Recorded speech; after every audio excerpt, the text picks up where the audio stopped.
ایک دفعہ آپ علیہ السلام نے فرمایا کہ سابقہ امتوں میں اللہ تعالیٰ نے اپنے قدرت کا اظہار کرتے ہوئے ایسا ایک واقعہ ہوا، ایک آدمی کسی گائے کے اوپر وہ سوار ہونے لگا، تو اس گائے نے آگے سے اللہ تعالیٰ نے اس کو قوت گویائی دی. اس گائے نے بولا کہ تم میرے اوپر کیوں سوار ہوتا ہے، جبکہ مجھے تو اللہ تعالیٰ نے ہل چلانے کے لیے مجھے اللہ نے پیدا کیا ہے، تم تو میرے اوپر سوار ہو رہے.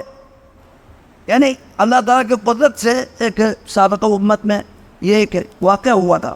ایک گائے بول اٹھی تھی، اس پر اللہ کے نبی کیا فرماتے ہیں، میں نے بھی اس واقعے پر ایمان لایا، ابوبکر نے بھی ایمان لایا، عمر نے بھی ایمان لایا. یعنی وہ اس وقت موجود نہیں تھے. آپ جس بات کے اوپر آپ تصدیق کرتے تھے، ایمان لاتے تھے، آپ کے اوپر آپ کو یقین ہوتا تھا کہ ابوبکر عمر میرے بات کے اوپر کوئی یقین ہے، وہ فوراً ایمان لانے والے. اس لیے آپ نے فرمایا میں بھی اس کے اوپر ایمان رکھتا ہوں اور ابوبکر و عمر بھی ایمان رکھتے ہیں. ابوبکر رضی اللہ تعالیٰ کا شان بہت ہی عظیم ہے. اس امت میں سب سے افضل ترین انسان ہے، علم کے لحاظ سے، عمل کے لحاظ سے، تقویٰ اور پرہیزگاری کے لحاظ سے.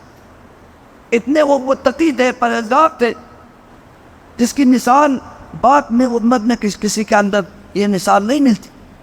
ایک واقعہ ہے، اسی پر میں اپنی باتوں کو ختم کرنا چاہتا ہوں. یہ صحیح بخاری میں موجود ہے کہ ابوبکر رضی اللہ تعالیٰ کا ایک غلام تھا. وہ غلام روزانہ وہ اپنے مزدوری کر کے ان کے ساتھ معاہدہ تھا کہ آپ نے اتنے پیسے مجھے دینا ہے. وہ مزدوری کر کے پیسہ شام کو ابوبکر رضی اللہ کو وہ غلام دے دیتا تھا. ایک دفعہ غلام نے پیسہ دے دیا.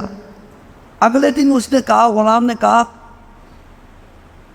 ابوبکر رضی اللہ عنہ سے کہا کہ آپ کو پتہ ہے کہ میں نے کل آپ کو پیسہ دیا تھا وہ کس طرح کی مزدوری تھی، کس طرح میں نے کمایا تھا، آپ کو پتہ ہے؟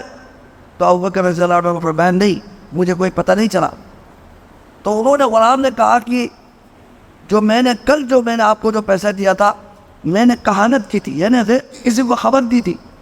جس طرح آج کاہن لوگ نہیں ہوتے، نجومی نہیں ہوتے، جو ہم مسلمان بھی جاتے ہیں وہاں ان سے غیبی خبر پوچھتے ہیں، مجھے کیا ہوگا، مجھے کیا نہیں ہوگا، میرے گھر میں کیا مسئلہ ہے. یہ کسی کو پتہ نہیں ہے، یہ سب جھوٹی خبریں ہیں. کذاب لوگ ہیں، دجال لوگ. کہانت، عرافت، یہ سارے دجالیت ہے. اس غلام نے کہا میں نے جاہلیت میں کسی کے ساتھ میں نے کہانت کی تھی، غیب کی خبر بتا دی تھی، لیکن مجھے کہانت اچھی طرح آتی نہیں تھی، لیکن میں نے ایک اندازے میں اس کو ایک بات بتا دی. اس آدمی نے مجھے اس وقت کچھ پیسے دینے کے لیے کہا تھا کہ آپ نے جو خبر دی تھی وہ بعد میں بات سچی بھی ہو گئی، بات ثابت بھی ہو گئی.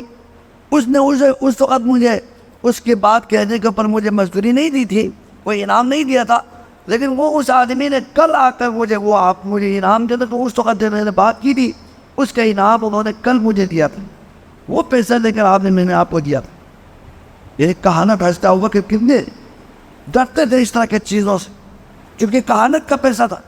کسی کو غلط بات، غیب کی بات جو اللہ کے علاوہ کسی کو غیب خیال نہیں ہے، کوئی آدمی غیب کا دعویٰ کرے گا کذاب ہے. جو ہمیں پتہ نہیں اس کو کیسے پتہ چلا؟ شیطان بتاتا ہے. تو پھر ابوبکر رضی اللہ تعالیٰ عنہ نے جب پتہ چلا کہ وہ کہانت کا پیسہ ہے تو اس نے کیا کیا، جو صبح تو اس نے اسی وقت کچھ چیزیں لے کر اس نے صبح ناشتہ کیا تھا، وہ ناشتہ بھی ابھی تازہ تھا. انہوں نے اپنے حنک کے اندر اپنے انگلی ڈالی، انگلی ڈال کر سارے جو پیٹ میں جو کھانا تھا وہ سب طے کر کے چھوڑا. اس حرام پیسہ جو تم نے کمایا ہے یہ میرے لیے اس کا جو نا میرے لیے جائز نہیں ہے کہ میں اس حرام کو اپنے پیٹ میں ڈالوں. سارے انہوں نے طے کر کے باہر تھے. اتنے متقی اور پرہیزگار تھے. حرام چیز کا ایک لقمہ اگر کو پتہ نہیں تھا، اس میں تو اس کے اوپر تو کوئی گناہ تو نہیں ہے، لیکن اس کے باوجود اللہ سے بہت ڈرتے تھے. جب پتہ چلا یہ حرام کا پیسہ ہے تو انہوں نے اپنی انگلی حلق میں اندر ڈال کر سارا دے کر کے باہر دے. اتنے بڑے متقی اور پرہیزگار تھے. اللہ سبحانہ و تعالیٰ سے دعا ہے کہ اللہ سبحانہ و تعالیٰ ہمیں ابوبکر رضی اللہ تعالیٰ عنہ، دیگر صحابہ کرام کی محبت